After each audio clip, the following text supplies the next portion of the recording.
This is the Jack Murphy Podcast. Here's your host, Jack Murphy. So the people that are calling us Nazis, the people that call conservatives or Republicans or anybody who's not a liberal Democrat, they call a Nazi or a fascist. They have a candidate that they're going to run for a Senate position in Maine who actually has a Nazi tattoo. And they're okay with that. Well, he got that when he was young. Really doesn't count. Youthful now. indiscretion. Yeah. I mean, when I was young, I don't have any tattoos because you're a little bit younger than me. But when I was a kid, like if you had a tattoo, it was kind of if you're a guy, you're like a biker or some sort of hoodlum. Right. Tattoos just weren't in unless you went away to the military. Right. And if you came back with the military, and if you were a girl with a tattoo, you're just a whore. And that still applies. You're just, and if you had a tattoo and an ankle bracelet, you're really a whore. But anyway, this guy, youthful indiscretion, kind of like the guy that's running for attorney general in Virginia that wanted to shoot a Republican politician in Virginia in front of his kids. Another youthful indiscretion. Yeah, it was a long time ago. It's a private conversation. Doesn't matter. But this guy, he describes himself. Here's a picture of him. He describes himself. He's a strapping as young just lad. An ordinary oyster farmer. He's going to run against Susan Collins. His name is Graham Plattner, and he does have a Nazi tattoo, although he's having it removed. So, I guess. Well, that's painful. So thoughts and prayers. Yeah. He's really going through a lot. I've seen some video of people have those tattoos removed, and it is with the laser. I mean, the tattoo's painful. Uh-huh. My daughter got one. I don't know why. She got one that says something like, "This too will pass." Why do they always got to do that? Every girl's getting a tattoo now. But she had it done on like the inside of her foot. And I thought, honey, why did you do it there? And she goes, well, I don't want everybody to see it all the time. And I said, yeah, but that's like one of the most painful places you can have it done there, and the people that have them done on the rib cage. I mean, whew. I mean, some women get their lady parts tattooed, actually tattooed. That's got to be painful. Wow. I'll pass on that. I don't have any lady parts, but if I did, I say that's a no-go for me. I don't want no lady parts like that. You poke an eye out. So this guy, I'm against the tattoos anywhere around the lady parts at all. Like, you see these... You see women in, nothing against you personally, ladies. Don't take this personal. This is just my personal life. Take it personal, ladies. Take it personal. When I see, I don't know about you, but when I see a woman in like a bikini, and there's a lot of, like there's a bouquet of flowers down there around the area, or there's some butterflies on the boobs. It's always a butterfly. I don't, and then they turn around and there's a giant sun on their back. Yes. Right near the bikini. You're describing all of my exes. I'm not lying. They all have that same stupid sun and the same stupid, like a frog or something cute. Yeah, it was like a trend back in the 90s, yes. I think, for a lot of women. Exactly. To get that sun back there and the butterflies on the boobs. And then I don't know what's with the floral arrangement they're dumb. Around the pubic area. Because they're dumb. That's great. Because they're dumb it's women. Just dumb. Yeah. I mean, can you imagine what they're going to look like when they're like 75 or 80? Yeah. The flowers are all dead. Well, now... the butterflies turn to a caterpillar. We're at that point in time where we've seen that. I was in Walmart, I don't know, about a year ago, and I saw this gal, and she was 75. She was getting some produce. She looked like an old woman with the old white hair, and she had tats all up and down her arms and legs. And I thought, boy, back in 1982, I would have totally hit that. And now she is 82. Yeah, it's not a really good look. No. This guy, by the way, up in Maine, he's a oyster farmer. Oyster. Do you say oyster and people always correct you? Because I usually say oyster. Well, and they say it's not oyster, it's oyster. It's oyster, it's oil, it's boil. I try not to really hold steadfast to the traditional pronunciation of those words. I hate where everything's turned into, people can't say oil anymore. And there's another thing people can't say. Anything with two T's together, like forgotten. People say forgotten. They don't, and they can't say mountain. They say mountain. mountain. Yeah. Even like Candace Owens, who's an educated woman. She says mountain. It used to be a racial thing. Now it's a generation thing. I think you're right.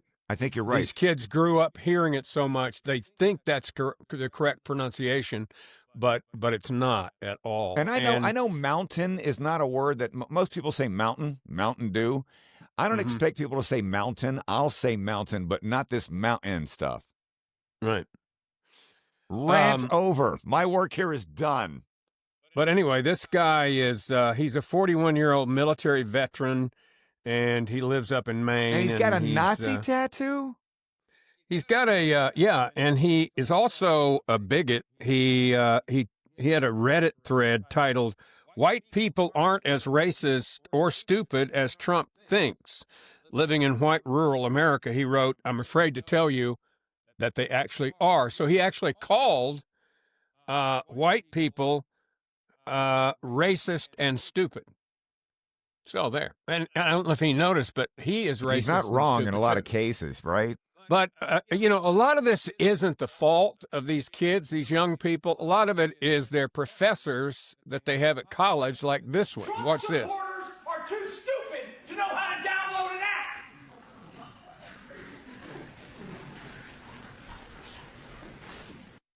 He said Trump supporters are too stupid to know how to download an app. He said this in class during, a lecture.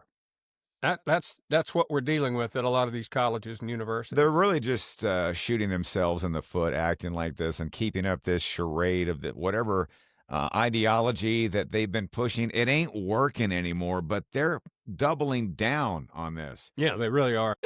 And now, back to the MSNBC studios in New York City for more hard-hitting news. This crazy world's gone crazy. Who am I to judge? It's nice to know in a world full of hate, there's someone out there still making love. MSNBC, when hard-hitting news breaks, we're there.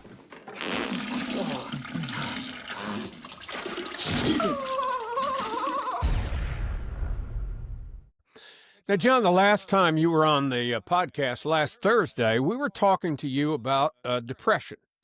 And we were suggesting that maybe you seem a little more up today. Have you gotten on some medication? I'm not depressed. Because you seem more up and not as down today as you. I've told you, I were. am not a depressed person. I am a content person.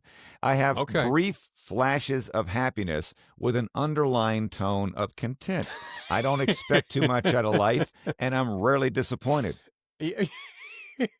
But I've never I've never been a happy person, but I've never really been a sad person either. Well, there's a lot of people like that. They're not truly happy. They're not truly sad. They're just kind of existing. I'm like Desperado, the song Desperado. I don't feel the highs and I don't feel the lows. Yeah. You're just kind of waiting to stop breathing. Yes, that is exactly right. And I have no fear of it. I have fear of pain, but I don't have fear of death. If I were to find... No fear of getting left behind. No. Like if the doctor told me, hey, you have 6 months to live. Right. I would find that relief. I would find relief in that. Now, I don't want to be in pain, and I don't want to sit here. I don't want to be in. I'm not afraid to die either, but I don't want to be in pain. I want to go. And I'd like. I mean, if you could pick your poison, what would you like to die of?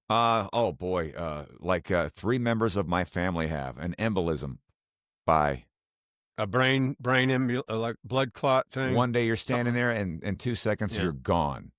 Okay.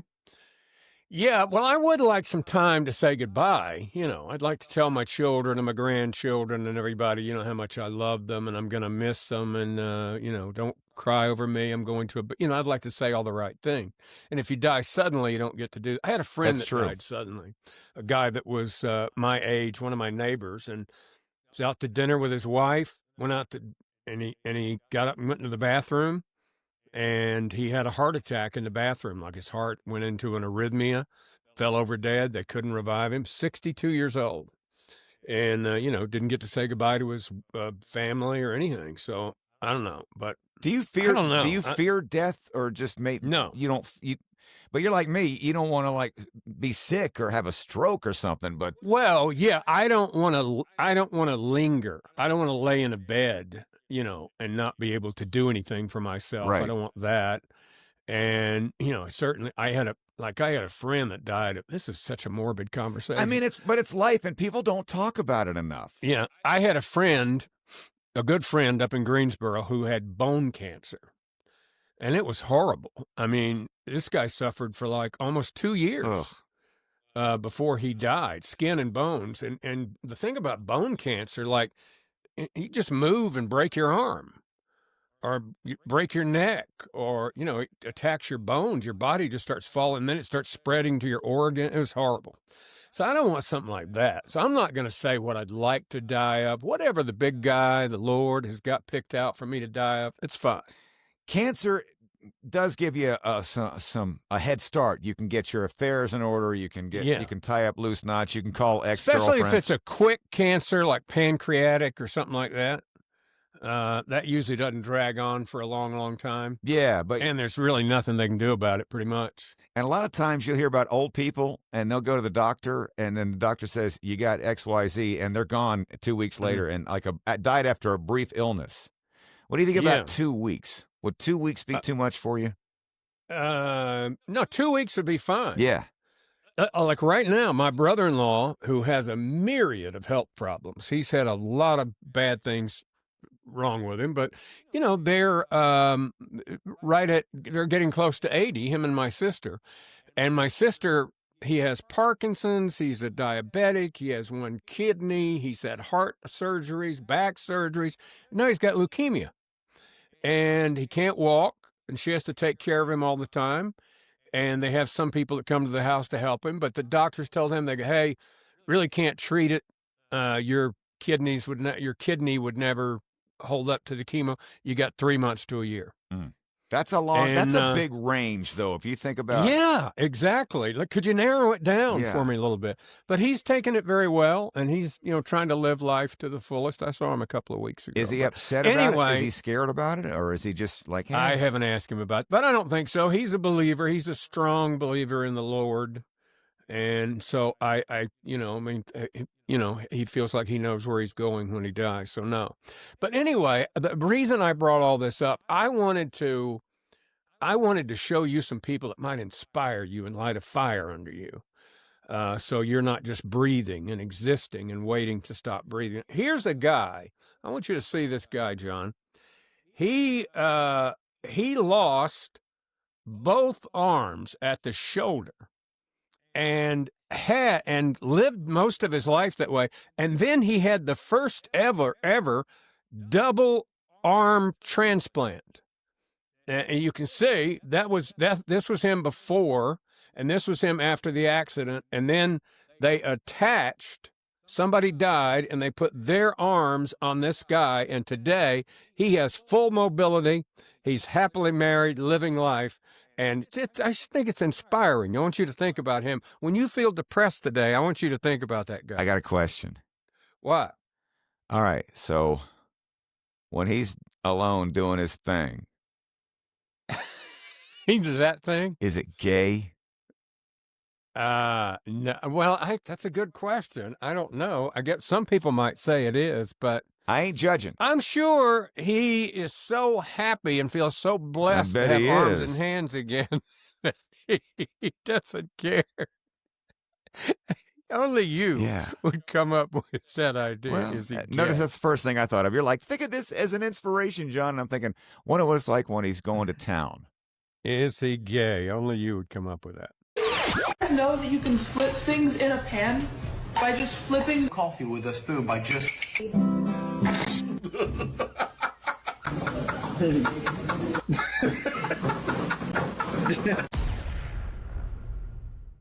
Well, the biggest name in country music ever is... Billy Ray Cyrus. Nope, Luke Combs. Did you know that Luke Combs has now sold more songs and had more streams played than any other country artist past?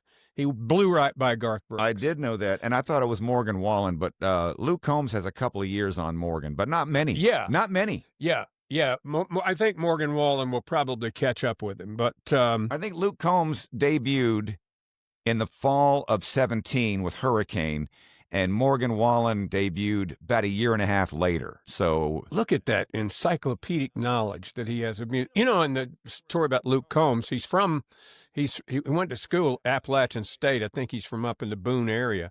But did you know that almost every record company in Nashville turned him down when he went to Nashville? Oh yeah, because he didn't look the part. And now everybody's trying to look like him with the mustache and yeah, they didn't want a fat guy with a beard. They thought that it wouldn't sell. That's all you see on stage these days. Big fatzos, big.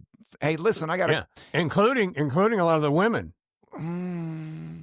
You seen the Dixie Chicks or Miranda Lambert lately? They both kind of gotten. There's a singer named Priscilla Block who could probably go for a walk with you in the morning. That new girl, I can't think of her name. She's my favorite new artist. She has that song about she took her boyfriend, she had him in Tennessee, and she took him to Texas, to Amarillo, and he's two-stepping. She's all over TikTok right now. I sent you the song. Yeah, but real I didn't pretty. watch it because I don't have the TikTok app. Oh, well, she's real hot, and she's got a great voice. But anyway, Luke Combs was on College Game Day in Athens, Georgia, for the big Georgia game last week against Mississippi State. And they asked him to give them the names of country stars and the positions that they would play on a football team. It's pretty funny, I thought. He said Lainey Wilson would play quarterback. Winona Judd plays fullback. He said Riley Green would be the water boy. Luke Bryan would be the locker room guy. Cowboy. I got to tell you, Luke Bryan and Blake Shelton, they have this thing with each other. You know, they're both wildly successful. They're both super rich. And they're always taking digs at each other on social media. Like, Luke Bryan will be out fishing with his son, and he'll say, I was in town doing something. I mean, he's on a lake, literally bass fishing, and he's doing a social media post. He said, I was in town the other day, and a guy came up to me, and he goes, I just seen something about Blake Shelton. He goes, can you imagine having Blake Shelton money? And he said, Blake Shelton money, my ass. He just kept fishing. And Blake does the same thing to him. But Luke Bryan's voice sounds like a saxophone. When he's talking, he sounds like a saxophone. Yeah. He's a cool guy, though. I met him. I got to hang out with him for a little, and I didn't appreciate him much before. I wasn't that big of a fan. I mean, I thought he was okay, but I really like him as a person. And his personal life has been terribly tragic. Yes, his sister died. His sister and his brother, I believe, died, and they lost a child. And he's got a charity that raises millions for looking for a cure for this disease that this child and their family has. What's your favorite Luke Bryan song? I like the one about rain makes the corn and corn makes the whiskey. Rain is a good thing. Rain is a good thing. Yeah. I guess that's my favorite one. He's had a good run. He said Morgan Wallen would be the middle linebacker and Bailey Zimmerman would be safety. And Morgan Maroney would be a running back. Megan Maroney. Jelly Roll. Huh? Megan Maroney. Jelly Roll, he said that he was an offensive lineman. He said he was a former offensive lineman. Now he's a slot receiver because he's lost all the weight. Jelly Roll plays defense. Yeah, exactly.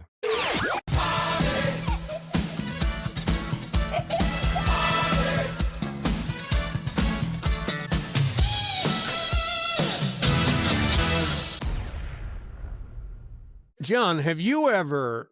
I haven't. I mean, I guess if you were old and it didn't work anymore and they could do something about it and you had a high sex drive, but, you know, there's a lot of men who have penis surgery. You know, they'll have an implant put in and it's not always just because it doesn't work. Some, you know, men do it to try to make themselves, you know, more manly, bigger, whatever. But, you know, if you're going to have that done, you want to go to an expert. You know, you want to go to a really Not good me. doctor. I want to go for the lowest bidder. Well, yeah, I not me. I wouldn't want to go. I wouldn't want to go to a guy that's done about, you know, 15, 20,000 of them success. You know, had a high success A guy rate. who can slice one open in his sleep. Yeah, and it's a nice facility, clean, staff is professional and so forth. Good but, looking receptionist. Yeah, they just yeah, that would help. They just arrested this guy. He's a doctor in Thailand. Well, he's not a doctor. He was doing penis surgeries in the back seat of his car. Now here he is in the back of the Toyota, which is where these things. Is this are a going commercial on. for Toyota and how spacious they are, or is this? No, he somehow talked men into allowing him to do surgeries in the back of the car for low cost. He told them That is one he had smooth talker. Yeah, he told him he had all the training and everything, but he'd lost his license for something, and they went, "Oh, okay." But here's what I've never heard of this. He not only was doing penis enlargement surgeries, but he was doing this thing where they insert what are called pearls. Have you ever heard of this? You see these things? Mm-hmm. These were confiscated from his car. For some reason, they put those under the skin of the penis for some reason. Whereabouts on the?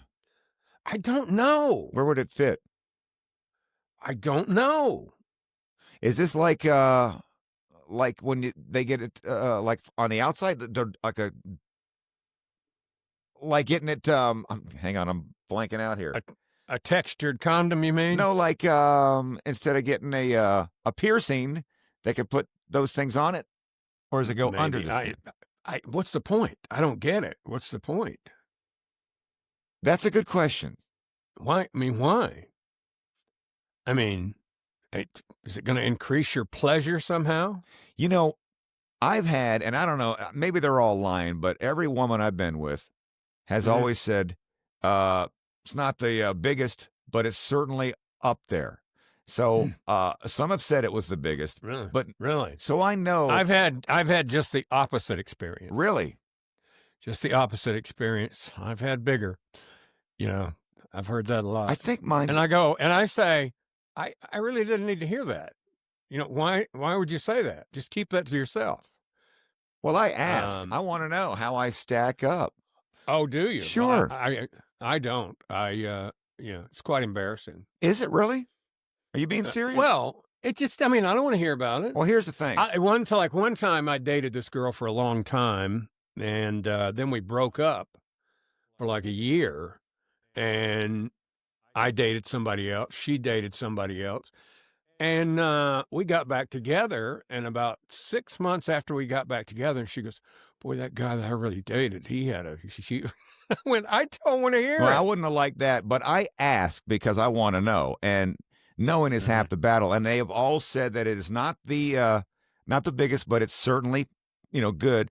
And they've also said that while I am not the best at the actual interaction, I'm number one in one specific action.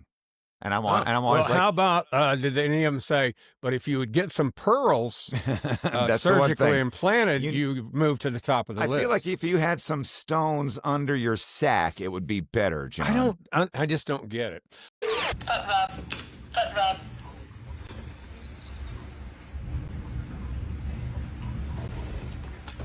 Butt rub.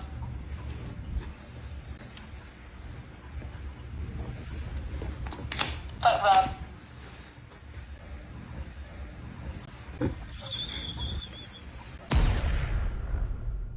I think you'll like this next story.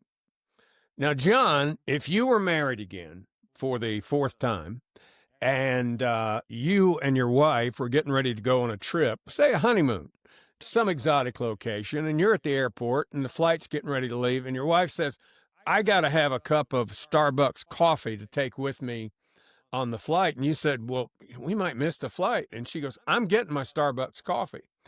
Now, would you go with her? Now they're boarding the airplane. Would you go with her, or would you go ahead and get the bags and board the airplane? Let me tell you what I would do. I'd be like, "Baby, we got literally like a minute or two left. You're not going to be able to make it, and I'm going to get on this plane without you. Well, I'm going to get my coffee." And then I would say, "Cut the S. Stop this. I'm not going to be married to somebody who's going to do this. We'll get you some coffee on the plane. Quit acting like a little girl. I'm going to So that would be the end of your fourth marriage, probably right there. I would tell her I'm not going to tolerate this.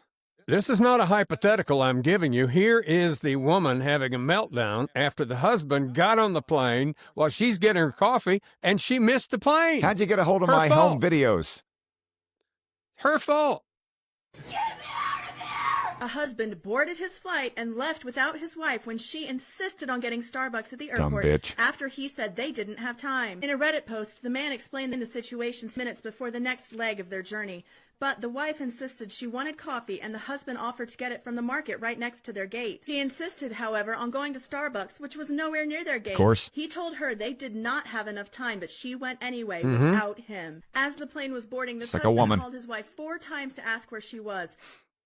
There you go. Woman who will not listen. She doesn't want to be led. Just like she a doesn't woman. want to compromise. Right. She just wants to do it her way, and it cost her a plane ride, and it's her. And now it's her husband's fault. And what is it with these women who have these freaking meltdowns at the airport? Have you noticed that? Oh yeah, I think the advent of the iPhone and the cell phone has really opened our eyes to see exactly how insane these women are, and it's society's fault for allowing women to get away with so much from day one. And I've talked to you about this before. You let your daughter get away with a lot more than you let your son get away with it. Luckily, she's not a maniac, but a lot of girls take it too far, and they end up on airport home video.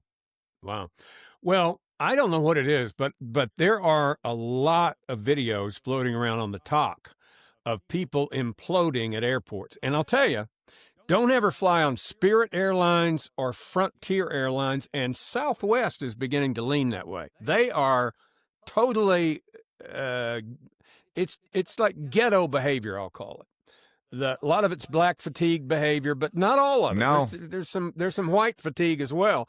But they just, they show up 10 minutes late, past the boarding time. The door is closed and locked. They've moved the gangway away from the plane, and they think that if they have a meltdown and throw the computers on the floor and rip the phone out of them, that they're going to open the door and let a crazy person on the plane. Because that's what's always worked for them in the past. I guess that's it. But what happens is the police come and arrest them. That's what actually happens. That's why they're always so shocked, because it's the first time they ever have to deal with the consequences of their decisions when the police show up. Yeah. And then there's this other one I saw. There's a couple of these lately where, when you land the plane and it's taxiing and they say, please remain in your seats with your seatbelt on until the plane comes to a full stop. Well, there's always 2 or 3 people who try to jump up and get their bag down, and they're going to be the first ones off. I just chill out and wait. There's no sense. There ain't no rush. You're not, because if you have checked bags, you're just going to stand around in the baggage area waiting on your bag to come. But I've seen a lot of these lately where some woman will be standing there, and everybody is standing there waiting on the plane to get open, and she's trying to pass everybody in the aisle. And she'll move out of the way, please. Get out of the way. I'm in a hurry. And they'll go, we're all in a hurry, lady, but the door's not open yet. And they get violent. And I'm not, they start with that and they get violent. Quick to violence. Or I saw one the other day where there was a lady standing there. The door was open. Everybody in front of this woman, 25 rows, had already disembarked. And this lady is blocking the aisle because her child wasn't sitting with her, was sitting way back in the back of the plane. And she wanted her child to come up and join her. And she was threatening. Anyway, she got arrested and got drug off the plane, too. Have you noticed that whenever somebody acts out on a plane, they'll make the entire plane deboard? Why not just grab them and make them deboard? They do. I think it just depends on the police department. Some of them do and some of them don't. I would be pissed if I missed my, connection because somebody was acting out in Chicago. Yeah. Oh, and the people on the plane will usually give them hell when they're doing it. But, you see some of these videos where people look like they're demonically possessed, their behavior on these planes. I mean, they go into really nuts, just, jumping over the seats and attacking people. You're like, what are they on that they're doing this? Sounds like yours and my algorithm are very similar. I know you see a lot of body cam videos of police pulling over. I see more women acting out than I see men acting out. on police stops. And I got to say this, the police, these body cams, They're patient. they got so much patience, and there's no way I could do it. And I couldn't either. these police afford so much more patience to women than men. Yeah, I mean, back when I was a kid, you act like that, they'd slap the shit out of They you. give you a wood shampoo. They The had old that Billy Club. a sap. There's a thing called a sap. It's this leather thing, this black leather thing, and it has a piece of lead in it, and it's covered with leather, black, that was in their little utility belt. It's called a sap. My father-in-law had one. And they'd pull that thing out and whack you in the head with it. It'd knock your ass out. Oh, they're screaming and yelling, I want to see your supervisor. I want to see the captain up in here. I need to see the here's my sheriff. supervisor. Wham! Yeah. Yeah, they do. The minute they pull over, they cop an attitude. And let me tell you what, that's not how you get out of a ticket. No, you're respectful, and you do what they say, and you deal with it later on. Yeah, you leave your hands on the wheel and you go, hello, officer. You know why I pulled you over? No, sir. I'm going to assume I was speeding. Don't even say that. Just go, no, sir. You know, I say, no, I don't. Well, you're speeding. I say, I'm sorry. You want me to give you my license and registration and insurance? Yes, I do. You know, you do that, and a lot of times you'll get a break. Not always. I don't know what I know what my license is. It's in my phone. Let me check my phone real quick. All the time they say, why did you? They always yell, why did you pull me over? Because your license plate is for a Chevy pickup truck, and this is a Honda Civic. Can I call my mom? Let me call my mom. And they're always on the phone. They're always on the phone talking to somebody. He says, I got to have insurance. And I'm not going anywhere till my mama gets here. You on video right now. You on video. Yeah, that's it. They do. Well, I'm on. You going to get sued. I'm going to sue this whole department. Right. I'm on Instagram, and there's some channels. That's all they cover. Are police chases, police arrests, airport mishaps. Boy, I love a good police chase when the driver car crashes and they die. I love that. And then I'm on a couple of motorcycle and race channels that crashes, and it's great too. It's glorious. I don't feel the least bit sad. I always feel sad when they run into a family crossing an intersection because they're speeding away. But when some jerk just runs into a tree because he's going 90, good. I hope nobody gonna miss you but your mama. One of the things that we didn't have when I was a kid, and I think it started I think it started in the 90s, but, everybody ate peanuts. Talking about airplanes, you got on the plane, what did they give you? Peanuts. I loved peanuts when you got on the airplane. Now, you can't have peanuts on an airplane. People are allergic. Everybody, half the kids have a peanut allergy, and guess what? It's the medical community's fault, we're finding out now. What started all that? Big study was done. The American Association of Pediatric Medicine, the pediatricians, they had a recommendation 25 years ago that you not feed children peanut products when they were young. And guess what the statistics show since they started doing that? Peanut allergies have gone up like 400%. Because they weren't being exposed to peanuts and the stuff that's in peanuts. It actually made more of them have peanut allergies.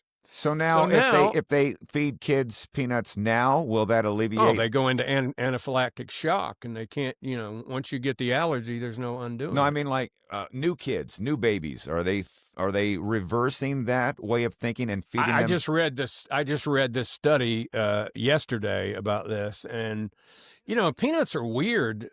Michelle had that one night. She used to eat peanut butter all the time, peanut butter jelly sandwiches, like that little happy girl right there. Who doesn't love a good peanut butter? She doesn't look sandwich? happy. She looks content with brief flashes of happiness with an underlying tone of content. And one night she ate a bag of peanut M&Ms, and 30 minutes later, we're at the emergency room. She couldn't breathe. And they put her on a Benadryl IV drip, and she has to carry an EpiPen. And, I guess it'll be some people do that with shrimp, with shellfish. They've eaten them all their life, and then suddenly, boom. I never was lactose intolerant till I became an adult, and now I can't eat ice cream or drink milk without being like, ugh. That's a shame. I'll tell you what. I'm not being endorsed for this either. There is a new ice cream shop that opened near my house. Never heard of it before. It's called Handles. And it's over at the outlet malls over near me, but in a little strip center. There's always a crowd there. You can't go inside. They just have a window. And there's always a line. And I don't normally eat stuff like that a lot. Anyway, one day back in the summer, it was hot, and I thought, an ice cream. I went in there. They had the best ice cream I've ever had in my life. So you know what I do? I get one to go, like a butter pecan, and I put it in my freezer at home. And every night I take like 2 bites of it. 2? Oh, I can't stop. Just to get the taste. I can't and not stop. Eat the whole thing. Then I put it back in there. And so far, I've surprised myself at how successful I've been at just taking a couple of bites. See, I have the self-control of a beagle. And once I start, I can't stop. That's why I got to keep it out of the house. I have that problem too, but I'm getting better at it in my old age because I'm on day 4 on this same serving of ice cream. And I've done 2 bites every night. Hey, I wanted to run something by you. Did you know that you are living in one of the highest concentration of retired American famous radio disc jockeys? Let me explain. Charlotte? Charlotte. I wouldn't doubt that. Yeah, we've got a bunch here. You got John Boy and Billy. You got Bob Lacey. You got Mark Thompson. Yeah. Although I think he moved back to L.A., didn't he? I thought he was living in Charlotte. Well, he came to Charlotte, and then he went back and did a solo radio program. Oh, that was years ago. He's in Charlotte. And then you got you got Andy Ritchie, who did 20 years at WIVK and retired a few years ago. And you got you, a retired radio personality. And then Anthony Cumia lives in South Carolina, but he was on Opie and Anthony. He's based out of South Carolina. The Carolinas are the place to be for retired jocks. Well, I'll tell you, a lot of people choose North and South Carolina now for retirement instead of Florida. And there's a lot of reasons for it. We do have a state income tax, but our property taxes are lower. Our insurance rates are lower. South Carolina doesn't tax Social Security income. And, they got beaches and golf, a lot of there's a lot of 55-plus communities. But Charlotte itself is home to a lot of retired celebrities. There's a lot of NFL football players, broadcasters that live here, particularly up at Lake Norman. I mean, there's big money on Lake Norman. No kidding. It huge sounds money. to me like it's America's best kept secret because we all know about Miami. We all know about Jackson Hole. We all know about Beverly Hills, but not Charlotte. Yeah, I mean, every day I read on the news that Randy Moss, the ex-NFL player, lives here. A lot of people like him live here. There's a good airport, easy to get in and out of. The city's got everything you could want. There's Lake Norman, NASCAR.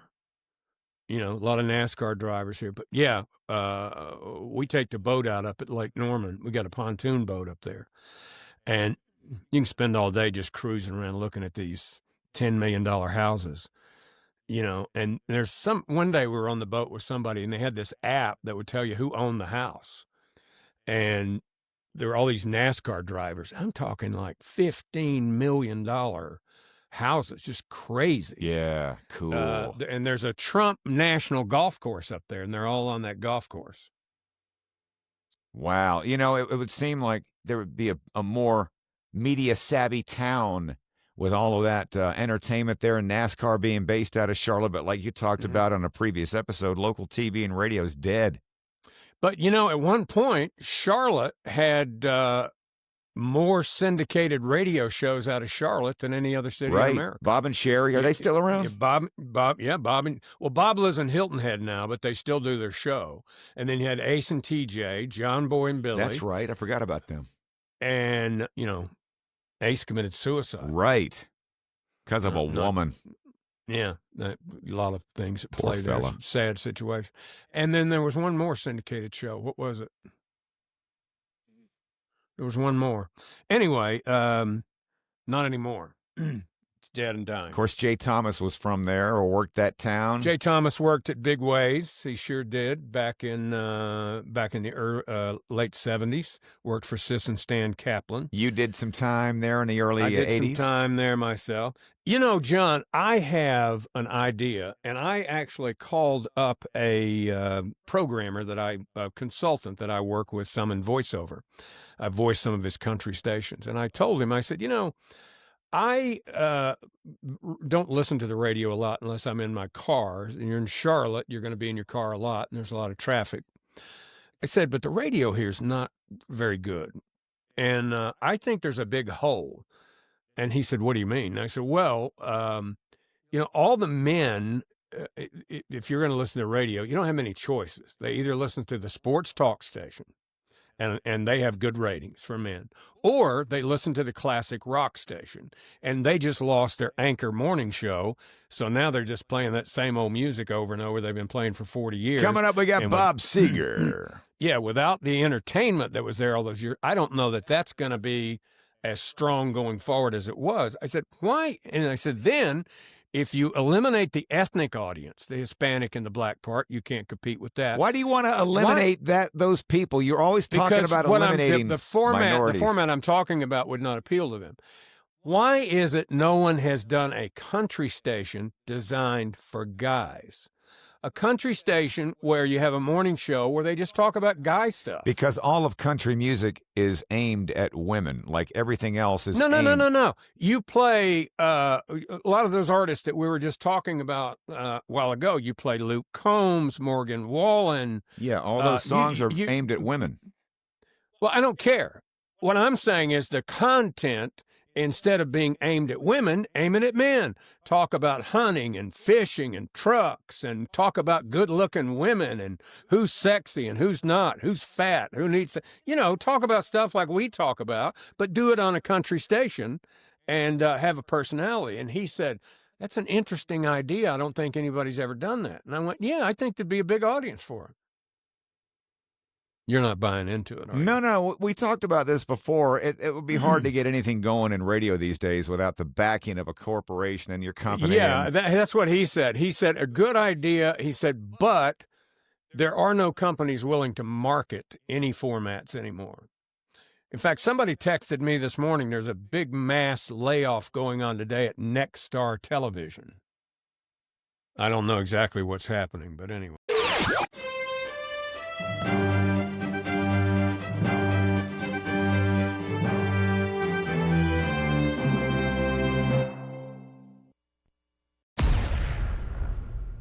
All right, finally, we have news from Florida today, John. A 76-year-old man down in Florida, he had a big sign out in front of his house that said, absolutely no drugs allowed on the premises. Boo! Big sign out front. Stay out of that neighborhood.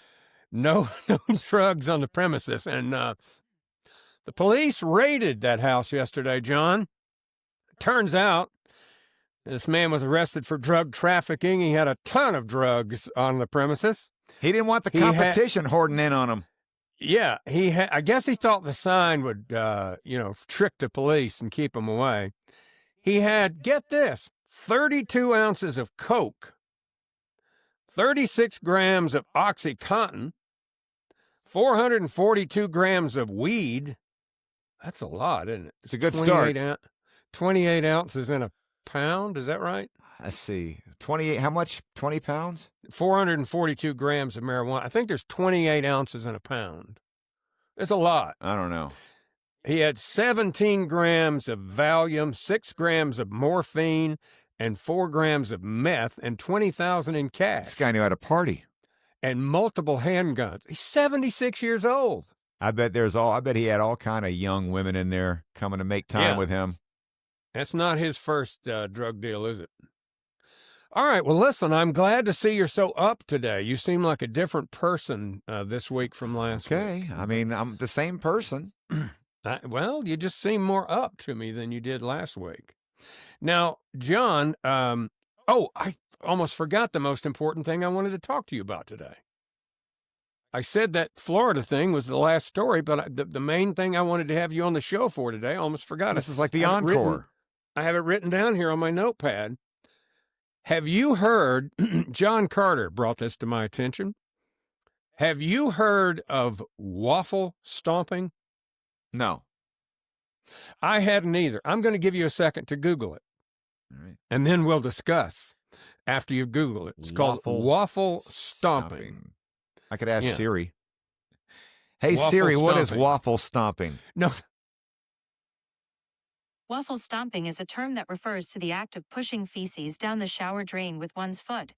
Is that This is right? from Chef's Resource. Thank you. Yes. Thank you, GPT. Why? So people poop in the shower, and then they smash it with their feet so that it'll go down the drain. Is it because they don't want to waste time going to the toilet? They figure they're already in the shower? I don't know, but it's the nastiest thing I've ever heard of in my life. Is it a kink? Is it a TikTok challenge? I think it's just laziness. I mean, you're already in there. What is the difference? Well, I don't want to touch it with my feet. You touch a lot of Number stuff one, with your feet. and I You walk don't bare. want Hang on. You walk barefoot outside. You step in bird and dog poop every now and then. Rarely. And I don't want any microparticles left over in my shower. Nah, you just rinse it out. It's just nasty. And what is John Carter doing? Did he have to? I don't know. He just, out of the blue, he goes, hey, on the next podcast, you should talk to John about John was waffle like, stomping. finally, there's an answer for what I've been going through. And, I can guarantee you, he's so ADD, he would never do that. He would never. He's probably one of those guys, when he does use the actual toilet, he has it cleaned after he does it and disinfected. His house is so perfect. I give it an old scrub when I'm done. Well, anyway, one other thing I wanted to ask you. Does it bother you, because I know you're a bit quirky, does it bother you when you go into someone's home and their microwave is flashing? Instead of it, just saying the time, it's flashing done or finished or anything? Nah, I can't say as it would bother me. Never noticed it. Yeah. I met somebody the other day that really bugs them. Like they have to go over physically and open and shut the door or hit stop and reset so the clock comes up. No Or kidding. They can't. Yeah. So that's why I Really don't have bothers friends. I don't need that kind of pressure in my life. Is that ADHD or what is that? ADD? Do you think causes that? I don't know. Everybody's got something. I know All that. right. I know that whenever I got a buddy of mine who's got when he had a small child, and we'd be eating dinner, we'd go out a couple times. I would always make sure to wipe the kid's mouth every time he ate because he had spaghetti or whatever in his face, and I didn't mind at all. I would just wipe his face because it was bothering me. Yeah, I do that with my grandson all the time. All right, now next week, John, next Thursday when you come on the program, I want you to come up with a good Halloween story. I've been collecting a few, and next week we're going to have one every day on the Jack Murphy podcast. There are some really freaky unsolved murders in North Carolina, and some that were solved were just really scary, like a father who axe murdered his entire family. Cool. All kind of stuff like that. So next Thursday when you come on, I want you to have a good Halloween story, all right? I'll try to think of one. And I'll have some pictures of my house all decorated up for Halloween. It's really spooky looking. Fantastic. We're expecting a really big crowd. I wish it were trick-or-treaters. next Thursday right now. Yeah, all right. Well, anyway, thank you for checking out the Jack Murphy podcast. It's free. All we ask is that you like the video, and if you haven't, subscribe. But you can join us on Patreon for $10.99 a month. No, we don't have any. We don't do Patreon or any of that. We just ask you to open a YouTube account. That's free, and subscribe, and it helps us with the algorithm somehow. Great. I don't know how, but anyway, do it. Have a great day. We'll see you tomorrow for Fun Time Friday here on the Jack Murphy podcast. Thanks for watching the Jack Murphy Podcast. Remember to like, subscribe, and ring that bell. Go ahead, ring it. Get alerts when a new episode drops. And tell your friends about the Jack Murphy Podcast. But only the cool friends, please. Tune in next time for another episode of the Jack Murphy Podcast.